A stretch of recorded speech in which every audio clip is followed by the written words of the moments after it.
All right, so the raid is out. It's our first actual event, which makes it pretty exciting.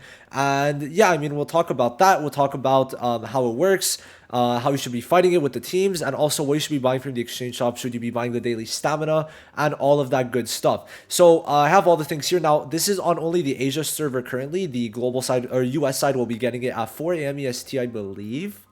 Question mark. We'll have to see. I'll probably schedule my stream for 4 a.m., 5 a.m. We'll see. Maybe I'll go a bit later because I'm a bit sleepy right now. But yeah. So basically, what is a raid? What is the raid? Basically, it's a boss fight with two phases, and each phase has different mechanics. You're able to challenge it 3 times a day. But after the first one, you are able to quick or like basically skip the part that you did complete. There's 7 parts currently, each part being more difficult. 7 part. I don't know if part 7 is going to be defeatable right now. I'm not going to lie.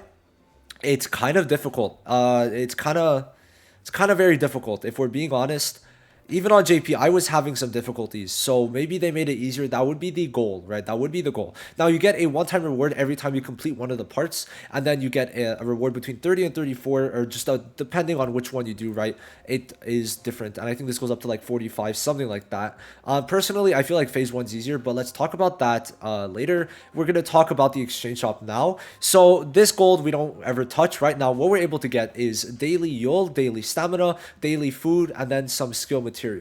Now, personally, I think that the stamina is very important, and you should be getting at least 2 every day. Now, as for the versatile mage piece, this is the number 1 prize, but it should be out for about 10 days if we're looking at this. So we should have about we should be able to get about 700 to 800 of this if you are doing it at around part 5, because if this is giving 30 to 34 already, there it's 100, right? If we're getting on the upper limits of like 33, 34, right? It's 100 a day. So part 5 and 6 will be giving over 100 a day. So if this is out for the rest of the season, which if we do look at it, right, the season, I'm going to guess it ends when the season ends.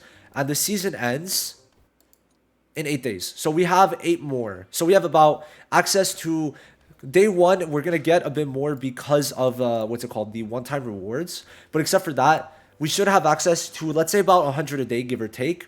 So 100 a day, give or take, would be about 800 total, which means you're gonna have extra to, you're gonna have access to about 300 extra.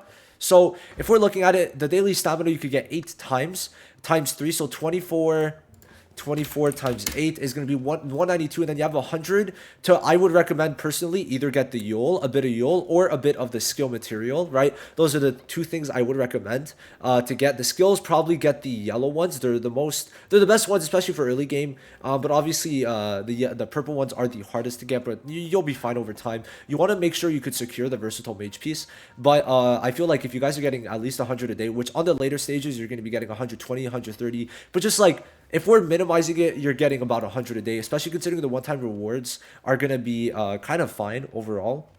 Because the first day, you're going to get less for the like rewards that are always there. But there's also the fact that there are the limited time rewards. So for that, it is honestly chilling. So yeah, I would recommend getting the stamina. People need stamina right now. And getting 240 stamina is kind of huge, right? For 18. Not even, I put 24. It's 18 times 8. Yeah, you have access to another 150. You are chilling. Because obviously you want to keep 500 for the versatile mage pieces. Now, okay, there's only one. That is a problem. Okay, that's a problem. If we look at it, I have it up here? Okay, let me try to find it. So the way it was on JP is that we got 2, but the shop lasted, or the raid itself lasted longer, right? Same rewards as we can see, but that skill pages, which kind of sucked. I would have gotten the red one, honestly. It was pretty good. But the thing is, now there's only one. And they will not be bringing this back like in Canada 2 times in a season, because this ends in 10 days, or about 10 days, right? Which is when season 2 is going to be starting about. So when you consider that, right? When you consider that, we're only getting 1 dupe from this instead of 2. And why is that? Well, let's talk about it. I'm most certain it's because they're giving us more from this. So does it even out? Honestly, if we're really looking at it, even if we're not getting that 1 dupe from the raid, over time, this is going to equal out to more. Because of the fact that we're not actually getting the Betel Gigas raid, because we're not getting the Betel Gigas raid every single season, being able to get these every season and getting it quicker, 10 days quicker, is good. But it does suck that we're only getting access to 1. Because logically speaking, we're not going to be getting 2 every season. Also, the seasons are shorter, so I guess that does make sense in a way. I don't think it, like, if I had to do the math and we'd say we get one of these every season, I'd say it would still be better because technically in 2 seasons, okay, we're gonna go by 2 seasons. In 2 seasons, we're gonna get two from here and then two from monthlies, right? Which is better than how it would have been. Actually, would have been the same, huh? But the seasons, 2 seasons on JP would be more like 2 months, right? So if we're counting 2 months, global would be getting six if we're counting 3 seasons and then 3 raids plus 3 monthlies, right? So 3 seasons, each being 20 days, so 3 monthlies and then 3 raids would be more than the 2 seasons on JP because you're getting. Oh, it would be the same, huh? Would it? No. Yes, it would be the same. So we're not really getting anything more. As long as we consider the fact that JP is getting as many raids and so is Global. But Global is getting less dupes from this, which I personally don't like. But it still averages out to the same. But because of how much we lost, I feel like I was hoping that it was more. But then I thought about it. I was thinking in my mind. I didn't want it to be true, but I was thinking, what if they nerf it? And what if they only give us one? And that's what happened. I don't really like it, but it makes sense because they're like considering how much of the raid coins we get, it was impossible for us to get two plus get everything else.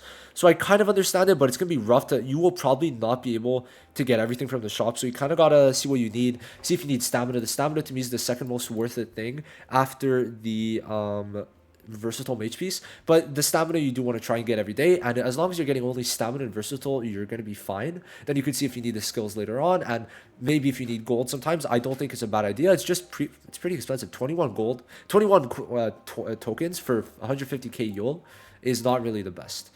So yeah, now let's talk about the two parts of the raid. Okay, so there's two phases. We're gonna be in display capture media player because I don't have it yet, right? So we're gonna try to have both open. I'm gonna try to make sure to open the different ones, but yeah. So this part, okay, wait, let's open this one. Oh wait, is it this? Hold on. Burn. Okay, my bad. Open the wrong one. Okay, so basically, there are two golems. Phase 1 golem is more of a debuffing one. So having Mars is not a bad idea. If we look at it, the main one is this. So usually he's going to start off by AoE ulting you. It's going to be a laser move that goes around. You're going to see the attack animations are for obviously different skills. This one's just going to be applying the incapacitate, which is the one you always want to start off with. And usually it's kind of RNG. So for the most part, you're going to want to actually like restart if you don't get the incapacitate for the first skill. Okay. Now it's also possible that the other skill that is applied is it this one?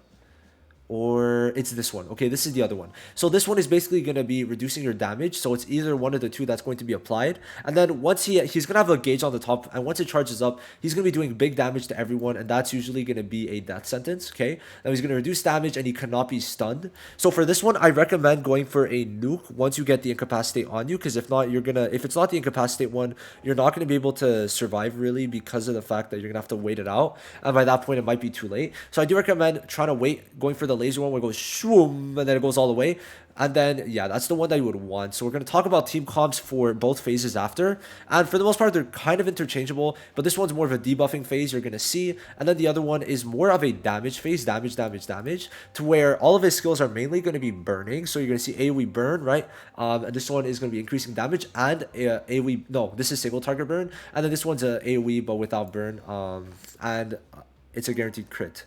So yeah, he's gonna be doing damage. So this one you want to kill very quickly, and it's usually, this one's what, red?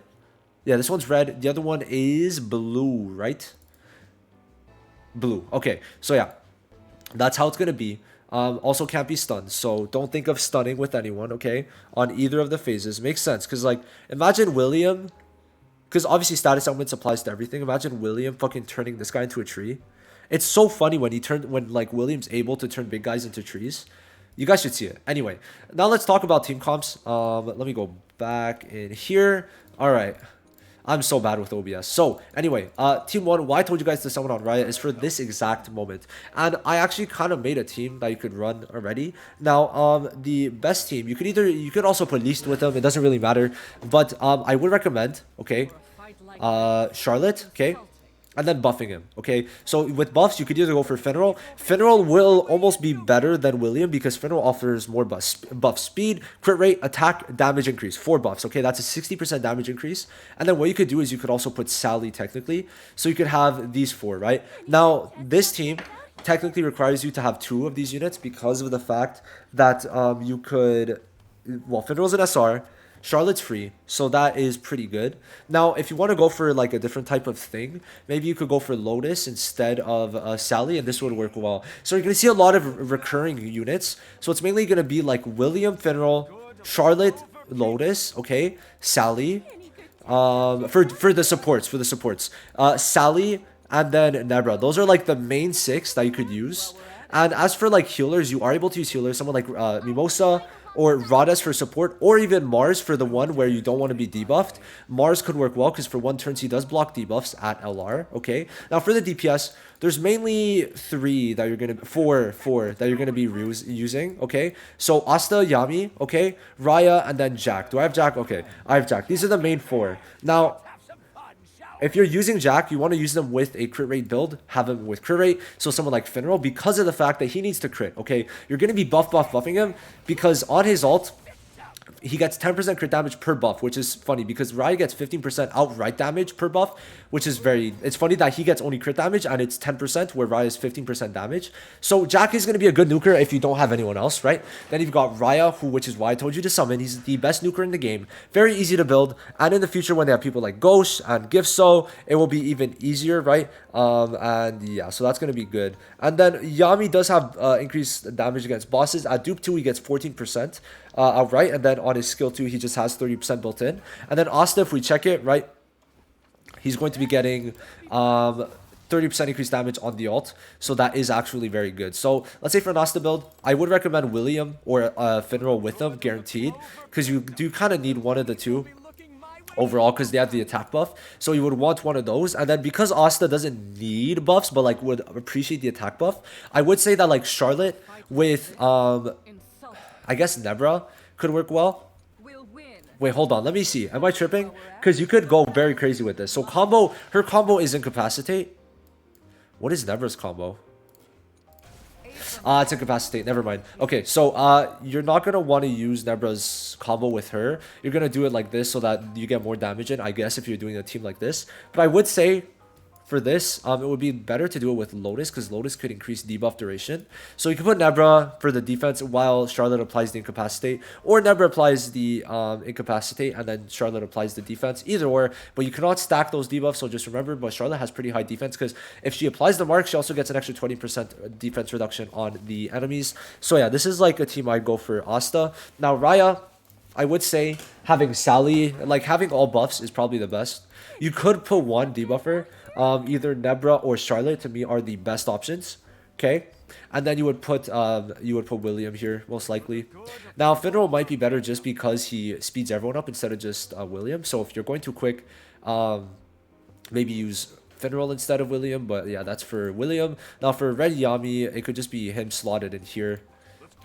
Same team. Doesn't really need to change. You could put Finral, obviously Finral or William. They kind of interchange and you could have them on both sides. Now if you need 2 different teams, you could maybe go for like, you could split up the buffers and obviously you need 2 teams, so you could split up the buffers and debuffers. I'm just giving like the teams for they themselves, but let's say for the later stages you could go for like Charlotte with William and then I don't know, fucking healer or Mimosa to increase debuff duration.